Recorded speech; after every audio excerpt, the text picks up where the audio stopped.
North Carolina. Hey, Kenny, what's on your mind today? Well, to understand how this so-called leadership of the speakers, well, they're both insurrectionists. Yeah. And you've got Scalise and Jordan, yes, absolutely. Yes, you got to understand the mode of operation that's really been going on since Reagan. It's dismantle government from inside. Yep, you're right. And they want to privatize schools and privatize post office. That's just a way to dismantle it from the inside. Yep. I'm old enough to remember when Khrushchev said, "We will take over America by using your own laws against you from within, and we will take over America without firing a shot." Looks like they're right on to me. Yeah. Well, Trump is certainly helping him. I'm with you, Kenny. He's certainly helping him. Well, and Gordon, of course, wouldn't testify on the January 6th. And you look at what all the Republicans are saying now. This coup is not over. We have gone from debating one election to changing the format of the government to a dictatorship. Yep. And I don't think the mainstream media wants to say that out loud. David Duke without the baggage? Really? We want him? Yeah. Well, and if you look at Jim Jordan has been in Congress 16 years. He has produced 4 pieces of legislation, none of which passed into law. And he's gone from being, a wrestling coach to being a multi-millionaire from being in Congress. I mean, this is why Republicans go into politics. They go into politics for the money and for the power.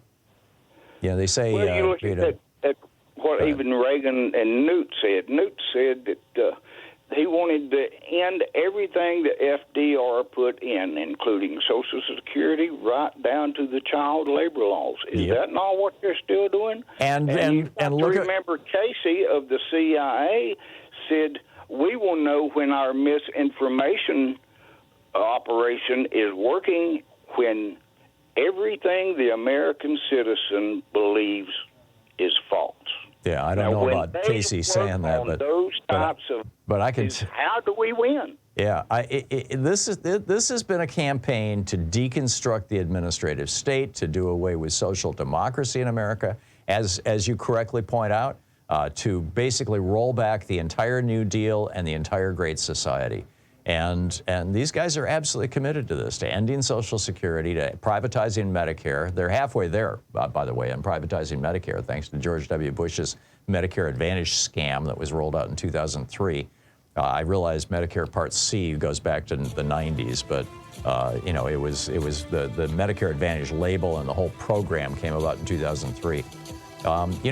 This is their plan. They want to turn America into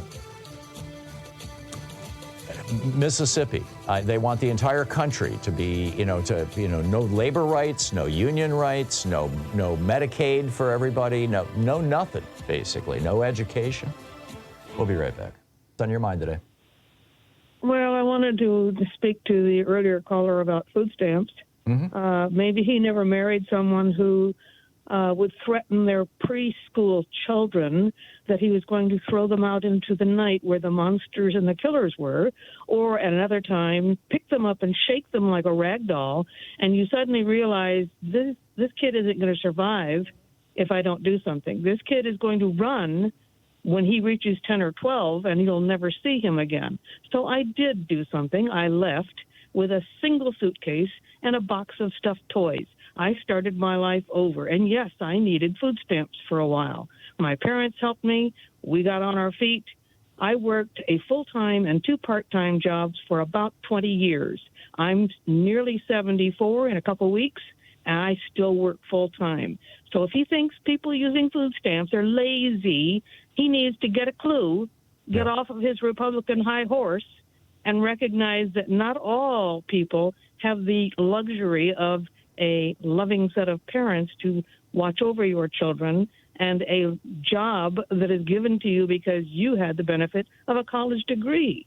Yeah, that is so eloquently stated, Sandra, and you are so right. There is a casual cruelty associated with these people who, are just constantly trying to trash poor people. It's just, or people in crisis. It's just terrible. Sandra, thank you so much for the call. Thank you for saying that so well and for sharing your personal story. It's got to be tough. Thank you.